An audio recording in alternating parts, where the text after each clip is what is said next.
You're home? Yes. What's with you all of a sudden? Being all polite and inviting us over?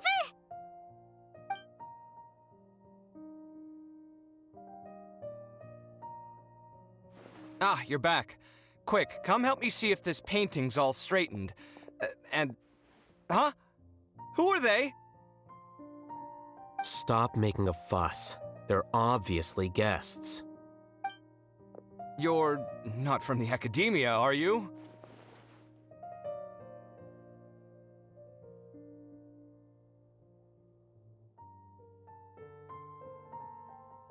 I'm unsure she's seen you before. You're that person from that time in that one place! Wait, what? How do you know me? Oh no, do people know that I live here? What? You're embarrassed only now of all times? Oh, you guys are roommates! Yes we are, but keep that to yourselves. Please, don't tell anyone else. I keep a few books on collectives and the subconscious here at home. I'll get them. You all chat in the meantime. Hey! Hey! You're leaving just like that? What's the deal, Alhaitham?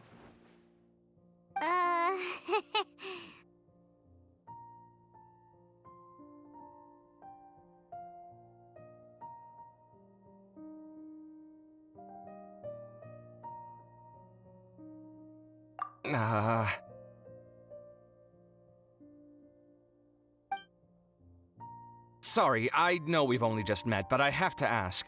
Are you, you wouldn't happen to be actors that Alhaitham hired to pretend to be his friends, would you? What? Guess not. I've never seen him invite friends home before, so please excuse my surprise. You guys get it, right? You know, with his temperament and stuff. But aren't you friends with him? I wouldn't say friends exactly. Okay, well, we used to be, but we're not anymore. Huh? Don't worry about it. My name is KAVEH. I'm sorry to have met you under these circumstances. Anyway, please don't say anything about me living here. You seem like you got a lot going on. So maybe Samora will make Paimon shut up. Are you serious? How could you? Of course. You're Alhaitham's friends. What? That was a normal response. You exposed your own weakness. Still, why do you have to treat me like he does? Judging by the deafening din coming from the living room, you all must be getting along quite well. Entertain your own friends, why don't you? I'll leave the books here.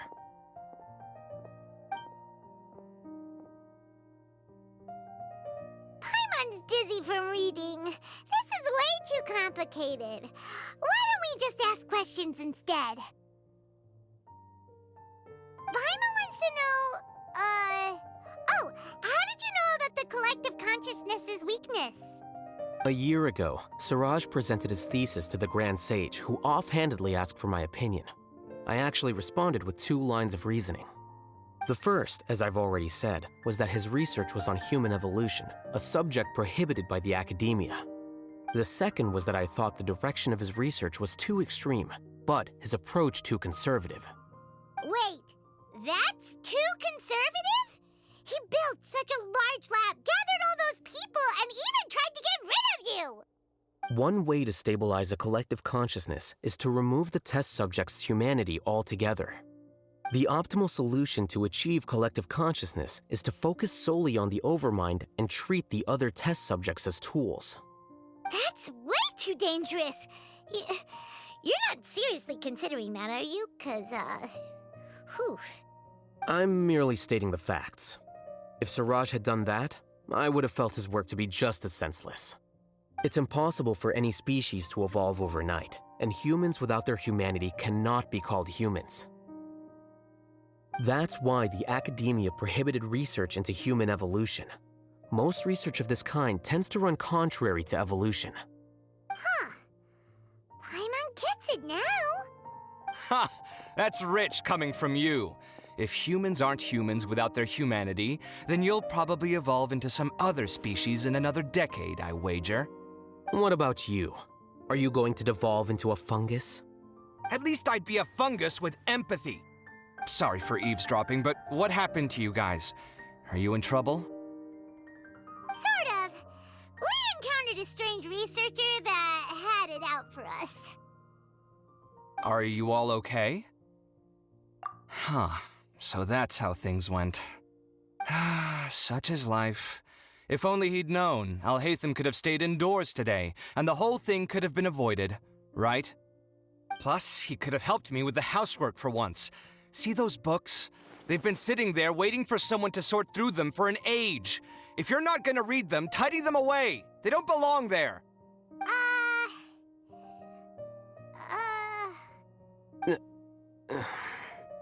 Can you feel the awkwardness in the air? I hope you're aware of your lack of conversational skills. Oh, so the pot's calling the kettle black, is he? Well, having said all that, are you okay? I'm doing quite well. Much better than that painting you're trying to hang on the wall. You don't understand anything. Stop criticizing my taste in decoration.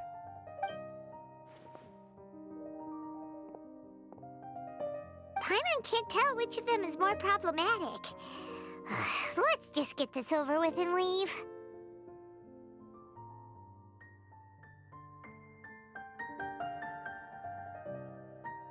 You whisper very loudly.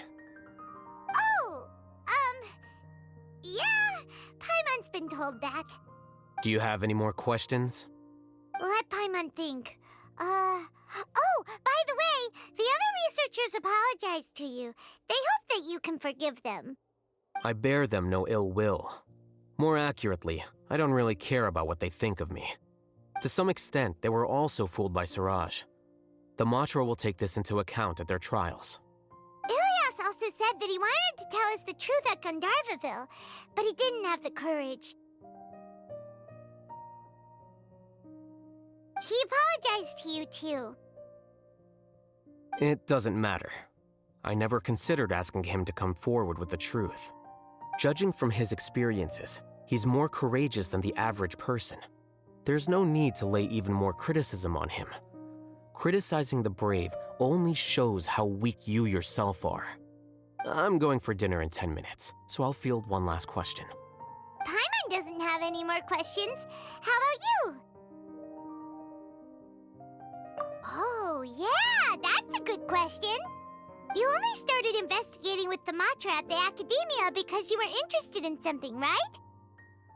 But after meeting Siraj, it didn't seem like you were interested in him or his experiment. I had no interest in him personally, but I was curious as to why so many people were willing to form a collective consciousness with him. I now understand the reason.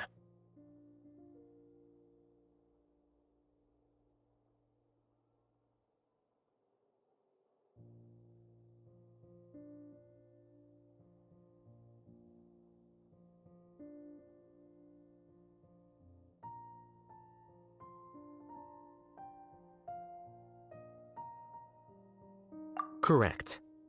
The fall of the Sages and the shutdown of the Akasha terminals deeply affected the Academia. The fact that Siraj's project attracted so much interest despite not being approved speaks to the lack of research projects as of late. As the acting Grand Sage, I'll have to figure something out. In addition, what happened to Ilias is worth our attention. Reporting academic fraud was the right thing to do. He didn't deserve the outcome that he had received. Paimon understands now. Oh, you're pretty serious when it comes to work, huh? I think minimum viable seriousness is a more apt description. I'll do my best to take care of this mess until my resignation is approved. Wait, your resignation? Yes. I've already submitted my resignation to the Academia. Soon, I'll resign as the acting Grand Sage and go back to being its scribe. I don't think Siraj knew about that. If he had waited just a few more days before acting, I would have already resigned. What he'd do then wouldn't have been any concern of mine. However, even without my input, His unstable model would have collapsed for some other reason, so it makes no difference. But why do you want to resign? I'm not suited to be a sage, nor do I want to be one. The official process to select the new sages is already underway, but this process is long and takes far too much time. If I serve as acting Grand Sage for too long, the position might become permanent. It's important to keep your priorities straight. Well, it's about time. You too should grab some dinner as well. Oh, now that you say that, Paimon's kinda hungry. See ya! We're gonna grab some yummies! See ya.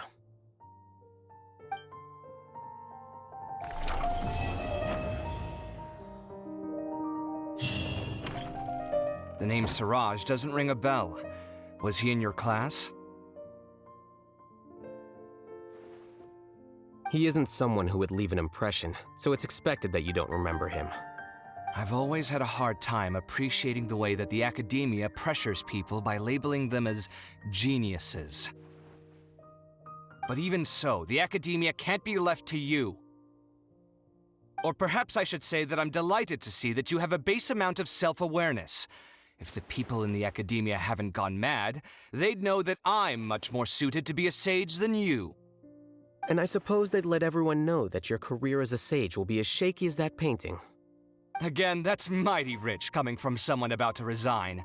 In a few days, you'll be managing files again. You'll be back at rock bottom. But my salary will likely stay the same. Wait, what? How come? Why do you get special treatment?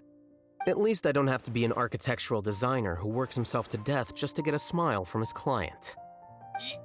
You...